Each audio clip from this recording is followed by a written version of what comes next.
कि हनुमान जी ने जो मुझे स्वप्न में दर्शन दिए थे उससे पहले क्या हुआ था। वीडियो में आगे जाने से पहले मैं आपको बताना चाहूंगा, अगर किसी मंत्र जप के बाद कोई भगवान उस साधक को स्वप्न में दर्शन देते हैं तो वो सपना सपना जैसा होता ही नहीं है। ऐसा लगता है कि साक्षात बजरंगबली या फिर भगवान शिव ने उसे दर्शन दिए हैं। तो कुछ ऐसा ही मेरे साथ हुआ था और हनुमान जी ने जो मुझे स्वप्न में दर्शन दिए उसके बाद क्या क्या बदलाव मेरी जिंदगी में आए और उस सपने में हनुमान जी ने मेरे से क्या क्या बातें की और जब मैंने पहली बार हनुमान जी को देखा तो मेरा क्या रिएक्शन रहा होगा, इस वीडियो के माध्यम से आपको शेयर करने जा रहा हूं। और दोस्तों आपको मैं एक बात और बताना चाहूंगा, किसी भी भगवान की भक्ति अगर आप करते हैं तो जो भक्ति भाव होता है वो भी भगवान खुद आपके अंदर डालते हैं। इसका अनुभव भी मुझे इसी दौरान हुआ। दोस्तों अगर आप नोटिस करेंगे तो कुछ दिन से मेरे वीडियोज में या फिर मेरे शॉर्ट्स में काफी अच्छे व्यूज आने लगे हैं और ऑलमोस्ट मेरे हर वीडियो में या फिर हर शॉर्ट में कोई न कोई गॉड जैसे कि भगवान शिव या फिर बजरंगबली इन्वॉल्व रहते हैं। तो ये सच बात है कि बजरंगबली ने मेरे पे थोड़ी बहुत कृपा तो जरूर की है, क्योंकि मैं बालाजी का उतना बड़ा सेवक या फिर भक्त नहीं हूँ। मैं एक छोटा सा सेवक हूँ या फिर नौकर हूँ आप कह सकते हैं। दोस्तों मेरा कोई भी टाइम टेबल फिक्स नहीं है, मतलब मैं कब सोता हूँ कब उठता हूँ मेरा कुछ भी फिक्स नहीं है। मैं अक्सर रात को 2 बजे सोता हूँ और सुबह 8 से 11 बजे तक मेरा उठने का टाइम होता है और दिन में 1 से लेकर रात के 10 बजे तक मैं ऊंची पहाड़ियों में या फिर घनघोर जंगल में अक्सर रहता हूँ। बिना पहाड़ों पे जाए मुझे चैन नहीं मिलता। अगर मैं किसी दिन घनघोर जंगल पे या फिर पहाड़ों की तरफ ना जाऊँ तो उस दिन मुझे ऐसा लगता है कि मेरा दिन तो आज शुरू हुआ ही नहीं। हालांकि मेरा हर रोज का ये सफर बहुत कठिन रहता है, काफी थकान भरा रहता है और पिछले 4 साल से हर रोज मैं ये सफर तय करता हूँ, चाहे उस दिन कोई त्योहार हो या फिर किसी भी तरह का कोई सेलिब्रेशन हो, मैं हर हाल में पहाड़ों पर पहुँचता ही पहुँचता हूँ। और ऐसा करते करते मुझे काफी थकान भी हो जाती है, लेकिन मुझे वो थकान मंजूर होती है क्योंकि मुझे पहाड़ों से बहुत ज्यादा लगाव है। अक्सर आपने देखा होगा मेरे जो वीडियोज होते हैं वो पहाड़ों पे ही होते हैं जहाँ पर पूरा सन्नाटा होता है। मेरे एक मित्र हैं जिनके ऊपर हनुमान जी की कृपा है और उन्हें बिना बताए मेरे बारे में ये मालूम चल गया कि मैं बहुत ज्यादा परेशान रहता हूँ, तो उन्होंने मुझे बजरंगबली का एक मंत्र बताया। मैं उनका नाम नहीं लेना चाहूंगा क्योंकि जो लोग खास होते हैं मैं उनके बारे में यूट्यूब पर भी नहीं बताता। अक्सर पहाड़ों के घनघोर जंगलों वाली रोडों से मेरे वापसी का समय जो होता था वो 8 बजे से 9:30 बजे तक होता था। आपको पता होगा पहाड़ों की जो रोडें होती हैं वो बहुत ज्यादा सक्रिय होती हैं, कहीं भी बैंड आ जाता है, कहीं भी कुछ भी आ जाता है और दोनों तरफ खाइयां होती हैं। तो उन्हीं रास्तों पर चलती बाइक में मैं अपने मित्र या फिर अपने भाई द्वारा दिए गए मंत्र का लगातार जाप करता रहता था और ये सब लगभग 1.5 महीने तक चलता रहा। और अगर मैं आपको सच बताऊं तो रात में चलती बाइक पर बजरंगबली के एक सिद्ध मंत्र का लगातार जप करते करते मुझे रोना भी आने लगता था। और घर से पहाड़ों की तरफ निकलने से पहले मैं एक बार दिया जलाया करता था और एक बार हनुमान चालीसा का पाठ किया करता था, चाहे वो कोई भी टाइम हो। तो ऐसे ही एक दिन नहा धोकर जैसे ही मैंने बजरंगबली के लिए दिया जलाया और हनुमान चालीसा का पाठ किया तो मैं अपने आप को बहुत थका हुआ महसूस करने लगा। तो मैंने सोचा मैं थोड़ी देर रेस्ट कर लेता हूँ और मैं अपने बिस्तर पर लेट गया। और उस दिन मैं सोने के मूड में बिल्कुल भी नहीं था। मैंने सोचा कि थोड़ी देर ऐसे ही लेट जाता हूँ, उसके बाद सीधे बाहर को निकल जाऊंगा। और मुझे पता ही नहीं लगा कि कब मुझे नींद आ गई और अचानक से एक पिक्चर मेरे सामने चलने लगी। मैं किसी अनजान पहाड़ों पे हूँ और वहाँ पर किसी एक कैंटीन की तरफ मैं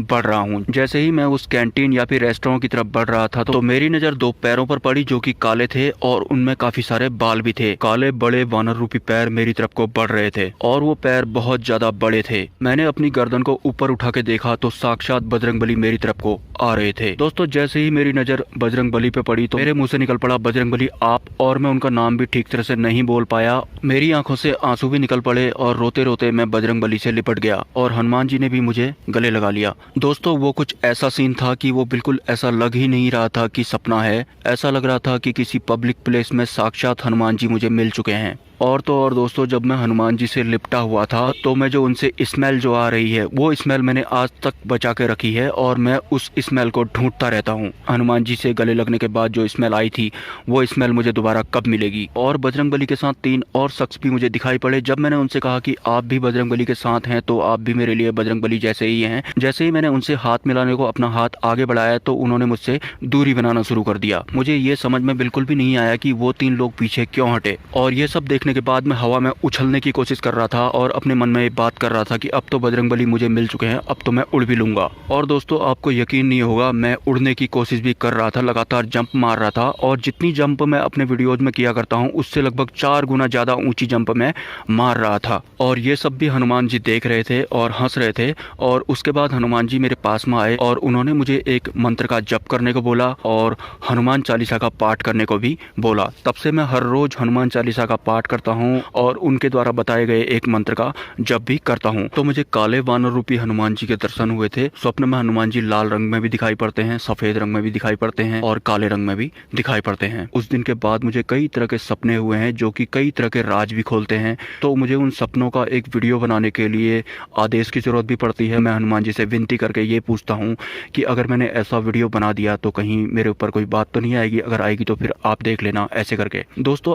आपको यकीन नहीं होगा, उसी सपने में मैं हनुमान जी का वीडियो भी बना रहा था। जब मैं बजरंगबली का वीडियो बना रहा था तो उस समय मेरी नजर कहीं आसमान की तरफ पड़ी और जैसे ही दोबारा से बजरंगबली की तरफ मैंने घूम कर देखा तो वहाँ पर कोई भी नहीं था और मेरा सपना टूट चुका था। दोस्तों जैसे ही मेरी नींद खुली तो आपको यकीन नहीं होगा, सबसे पहले मैंने अपना मोबाइल चेक करा कि जो हनुमान जी का वीडियो मैंने बनाया था वो है या नहीं। आप समझ सकते हैं वो कैसा सपना रहा होगा कि सपने में मैं हनुमान जी का वीडियो बना रहा था और वो सपना जैसा बिल्कुल भी लग ही नहीं रहा था। तो जैसे ही मेरी नींद खुली तो सबसे पहले अपना मोबाइल चेक करा मैंने और वीडियो गैलरी चेक करी कि हनुमान जी का वो वीडियो जो मैंने बनाया था वो है भी या नहीं। और जिस थकान को लेकर मैं सोया था वो थकान दूर दूर तक कहीं थी नहीं। वो दिन मुझे आज भी याद है और वो सारी की सारी जो इमेज, जो पिक्चर है मेरे सामने चली थी उस सपने में, वो उस सपने का एक भी क्षण मैं भूला नहीं हूँ। और उस दिन के बाद मेरे हर वीडियो में या तो हनुमान जी होते ही होते हैं या फिर भगवान शिव होते हैं। और दोस्तों जो 3 लोग मुझे हनुमान जी के साथ सपने में दिखाई पड़े थे, जिनकी तरफ मैंने अपना हाथ बढ़ाया था, जिन्होंने मुझसे दूरी बनाने की कोशिश करी थी, बाद में मुझे किसी दूसरे सपने में ये पता लगा कि वो मेरे रुष्ट पित्र हैं। मतलब जो पित्र रुष्ट हो जाते हैं वो थे। और अपने रुष्ट पित्र को खुश कैसे किया जाता है ये भी एक विधि है जो कि मैंने फॉलो की है। हनुमान जी के स्वप्न में दर्शन देने के बाद मेरी खाने पीने की जो भी चीजें होती हैं, जैसे कोई फल फ्रूट हो गए या फिर रोटियां हो गई, वो सब मैं सिर्फ 15% खाता हूँ। बाकी का बचा हुआ 85% या फिर 75% मैं हनुमान जी की इन वानर सेना को खिला देता हूँ, जो कि अक्सर आप मेरे वीडियोज में देखते होंगे। मिलते हैं नेक्स्ट वीडियो में। Have a nice day and जय बजरंग बली।